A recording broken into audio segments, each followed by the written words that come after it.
Used to read a script basically this way. He would say, bull, bull, bull, bull, my line, and he'd read it, and bull, bull, bull.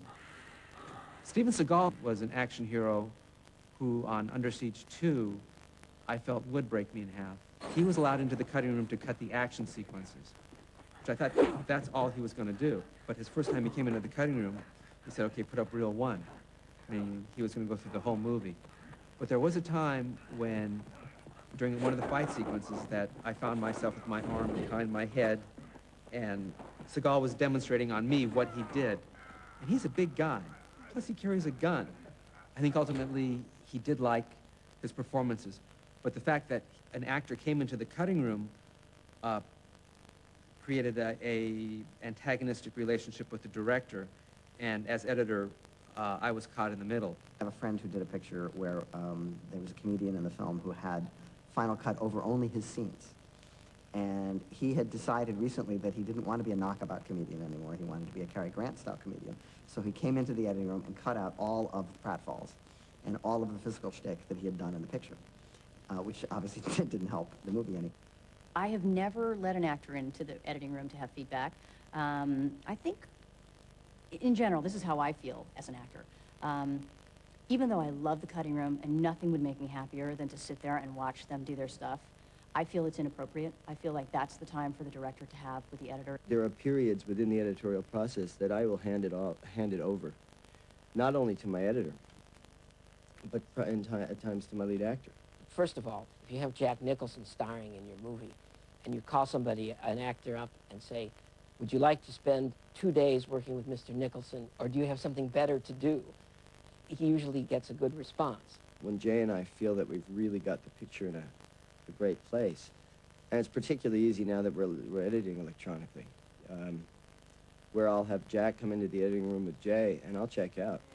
And he'll bring Jack in and run the movie, even run outtakes, and talk about if there's a take that we didn't use, he did something interesting that he remembered, why didn't we use it? What Nicholson did at the end was a Nicholsonian construct, the disjointed nature of the cuttings on purpose. You imagine this guy who's taken the only love that had been possible in his life and squandered it for what was his own personal obsession. If you've written it smartly, you have a smart actor playing it. And that actor, when it's Jack Nicholson, can be very helpful in the cutting room, too. I find that with the actors, in most of the pictures I made, we kind of nail it on the set, usually. And invariably, looking at rushes, I'll tell Thelma that's the take, and then she'll feel a certain thing for some other takes, and we line it up that way. Because we grew up in the cinema verite period of documentary filmmaking, it was a marked influence on how we work. And, for example, I found it extremely helpful when Marty's doing heavy improvisational films like Raging Bull or Goodfellas, that my years of trying to carve a story out of a mass of documentary footage helped me wade through miles of improvisation and begin to find a way to shape it. Of course, in a film like Raging Bull, De Niro and Joe Pesci were remarkable to watch, kicking off each other. I wanted to have a very open, honest approach to the imagery and the story in the scenes that were not in the ring in Raging Bull, and that came a lot from a kind of wiping away of all technique that I had thought about before, and going back to sort of an impact that I'd had when I was about 5 or 6 years old, having seen Italian neorealist films on TV, Paisa and Open City and Bicycle Thief. Oh, you're supposed to be a manager. You're supposed to know what you're doing. I did just what I wanted to do. That's what I'm worried about. You did. You want a title shot? What are you talking? You want a title shot? What am I in? What am I in, a circus over here? I asked him, he's got more sense about this. What are you doing? You've been killing yourself for 3 years now, right? There's nobody left for you to fight. Everybody's afraid to fight you. Okay, along comes this kid Gennaro. He don't know any better. He's a young kid, up and coming, and fight anybody. Good, you fight him. Bust his hole. Tear him apart, right? What are you worried about? What's the biggest thing you got to worry about? I'm worried about the weight. You worried about the weight? What are we arguing about for? I just said the weight. And that was one of the hardest things I've ever had to do because I only had one camera on the actor at all times, so I didn't have the response, the immediate response of the actor. So it meant that I had to put it together like a jigsaw puzzle. It was a lot of fun, but it took a long time. Ultimately, what I think I need her to watch for me is the emotional impact of the picture, is keeping keeping track emotionally of the characters. This is the key for me. I always find the editor has more objectivity than the director, because the editor wasn't on the set. The editor didn't cast the movie.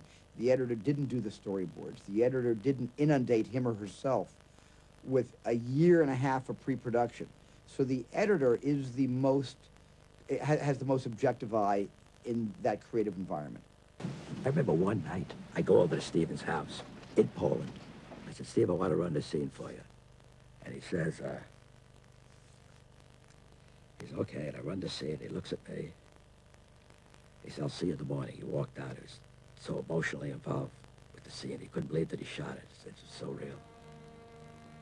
We were all terribly affected by the film. There's something inside that takes over. When it's very emotional, when there are problems in people's lives, something emotional takes over that's beyond your conscious mind.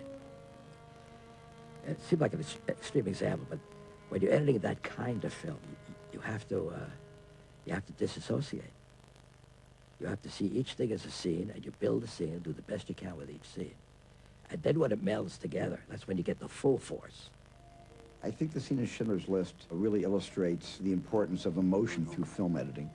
It's the scene where they have a drink together, the first drink they've shared, because Stern has refused to drink with Schindler until this moment.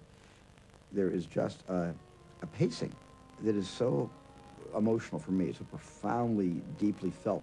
Mike Kahn's choices of how long to let the characters look at each other and study each other and think about how they're feeling, that was all done in the editing room. It wasn't in the script, and it wasn't on the floor the day I shot it. That whole emotional kind of meeting of the minds between those two great men happened in the editing room. In dialogue scenes, I like people looking at each other. I like eyes to meet. So they're getting into each other and you're connecting. Another way of looking at film editing is that it's a dance of eyes. Philip Seymour Hoffman's eye is looking. And that's a good thing. Now let's cut to a close-up of Hoffman looking, and the close-up of Hoffman is here. We've never seen this angle before, so the brain has to figure out what it's looking at and maybe why it's looking at it. And to the degree that you hold shots a certain length, you allow a certain train of thoughts to happen. When you cut a shot off, you've also cut off the thinking about that shot. Now, we want to cut to what he sees, because that's how we're going to understand what he's thinking about. Now, there you see him thinking, and then his eye goes down. So we run that at speed. Flinch, point of view, thinking, other co-conspirator. Let's do it now. What? Let's go. Oh, something's up. Let's go. Don't do it. And we go. There's something about film, because of its sensory completeness, the fact that it is sound and image in this powerful fusion, that gets at something very deep within us. Filmmakers realized that sound and image didn't just stimulate emotions, they could also influence beliefs. During World War II, the U.S. government enlisted Hollywood's best. Editors and directors brought with them the same techniques they had used in fiction films to stir audiences across America.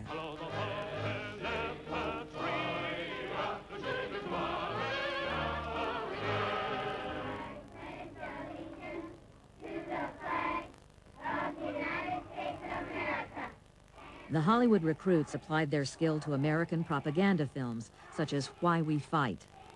Both German and American political leaders recognized how powerfully sound and picture can manipulate audiences.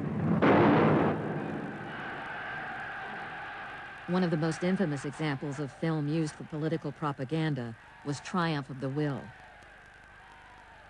Director Leni Riefenstahl used sound, music, and masterful editing to make Adolf Hitler into a god. In uns marschiert Deutschland und hinter uns kommt Deutschland. When the Allies went to war against Germany, British editor Charles Ridley re-edited the same footage to turn Hitler into a fool.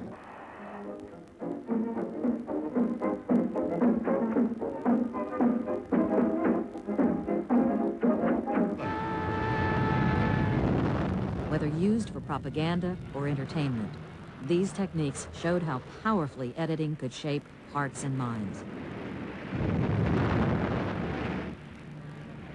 I had seen the German propaganda in Holland when we were occupied.